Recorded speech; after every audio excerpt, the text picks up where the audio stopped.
Hey, what's up, Life Without Pants here with another Path of Exile video. And in today's video, we're going to talk about Kingsmarch and the kind of relative returns that you can expect. Oh, one of my ships has been commandeered by pirates. So maybe this video is going to be a little...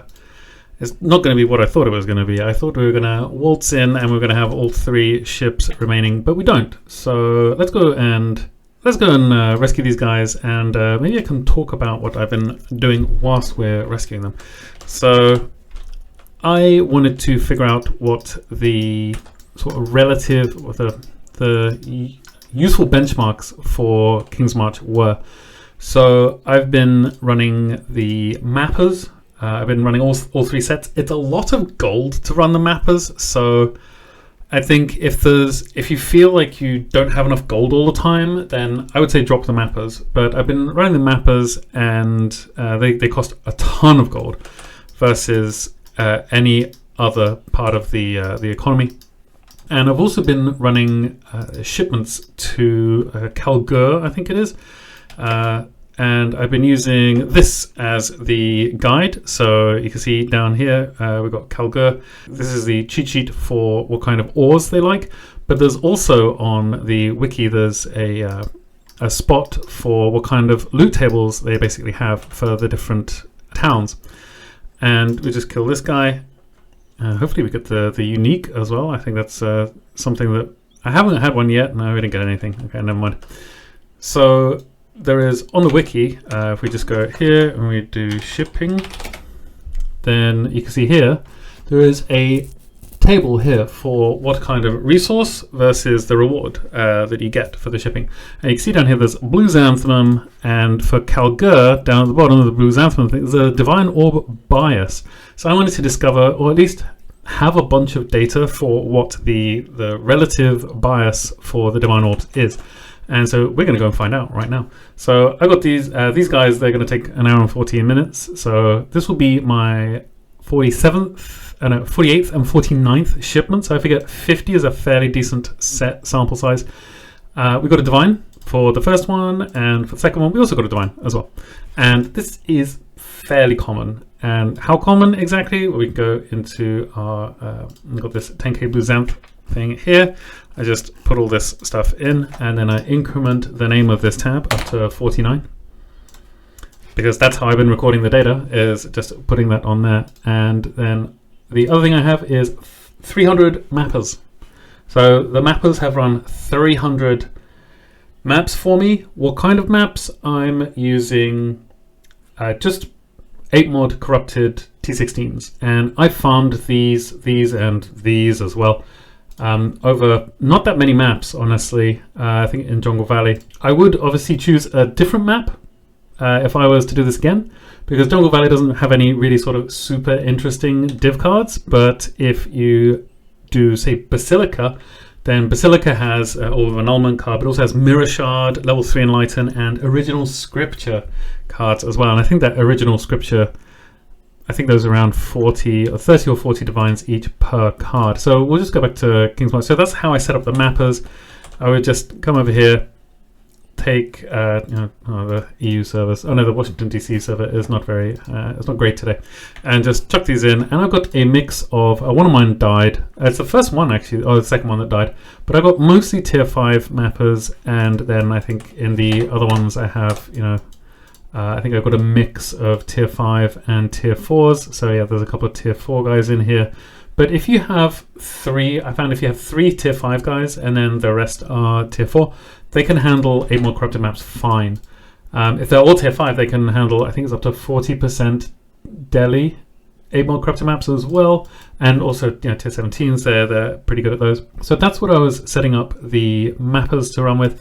And the 10k blue xanthan, the way I would do this is I would select Kalgur, and then I'll come here and I just put in 10,000 blue xanthan, and that's 240,000 value. And so I would match that with dust. So 240,000 dust. So it's a 1-to-1 matching, because after 1-to-1, the returns are very sharply diminishing for adding dust in. And for how much does this cost? In dust, it can seem quite steep. I think the T0 uniques are so things like Lionized Glare or Essentia Sanguis or Headhunter. But there's a lot of tier 0 uniques that you can get, which are dust for around 1.6 million if you have them like high item level and quality 20%. So 240,000 dust, you can get, say, 8 shipments out of that. No, not 8. At least 6. 6 or, at least 6 shipments out of that. And those those uniques go for about a divine each. So are the shipments worth a divine each? We can check here. Oh no, not in this window here, but in here. So this is a Wealthy Exile for both of these tabs. So for 300 maps and 49 shipments, we got 77 divines in total. So for just the Mapper's map is 37 divines. So if we bring up our calculator, 37 times 220 is how much the divine is in Chaos Orbs now. And we divide by 300. And it's 27 chaos per map that your mappers run if it's a 8-mod corrupted map. And that's relatively good. It takes them in between, I think, around 15 and 30 minutes per map, depending on how many tier 5 mappers you have and how many modifiers the map has. I think it's actually pack size it bases it on. So around 27 chaos per map overall, and we've got 7 divines, we've got a Voidborn, a lot of money in the chisels as well. You get quite a few chisels, I've noticed. A bunch of Life Force too, Ambush Scarab Containment, and I had quite a strict loot filter when I was looting these as well. So if you have something a lot more, my loot filter is largely for T17s or T16.5. This is quite a strict loot filter. I think you get more if you have, you obviously get more if you have a less strict loot filter, but also you've got to vendor a lot of junk through Faustus or whatever you want to do. So 27 chaos, give or take, per map in net. You can just buy 8-mod corrupted maps on TFT for I think around 5C or 4C in bulk.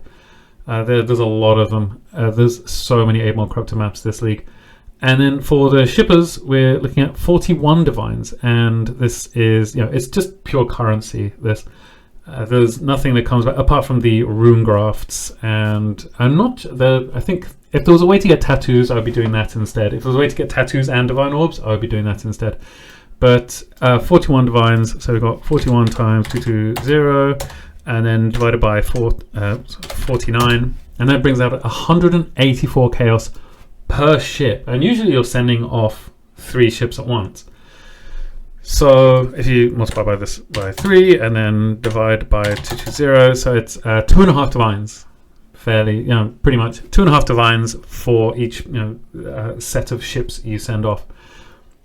It's not amazing, but if it's passive, then I think it's pretty good. If I think the risk of things going wrong, even though you saw directly at the beginning of the video something went wrong, but I think that was like the 3rd or 4th time I've ever had to fight that guy, and I only started recording the data for this a week ago, something like that. This is what you can kind of look forward to from Kingsmarch. I've been testing this quite a bit. I think let's see, I wonder how many maps it's going to take for a Mage Blood. So I think a Mage Blood is around 200. Let's go and check. So that's 213 divines. So how much were we at with the maps? It was like 25-ish chaos. So 25 maps, or 213 multiplied by 220 divided by 25. So 1,874 maps for a Mage Blood. It's how many quad tabs is that? That's divided by what? 5? How many is this? 24 by 24 is 574. So 574. Is that correct? So 3 and a bit quad tabs of maps fed to the mappers will get you a Mage Blood. Mage Bloods are still pretty expensive this week, so it's interesting to see.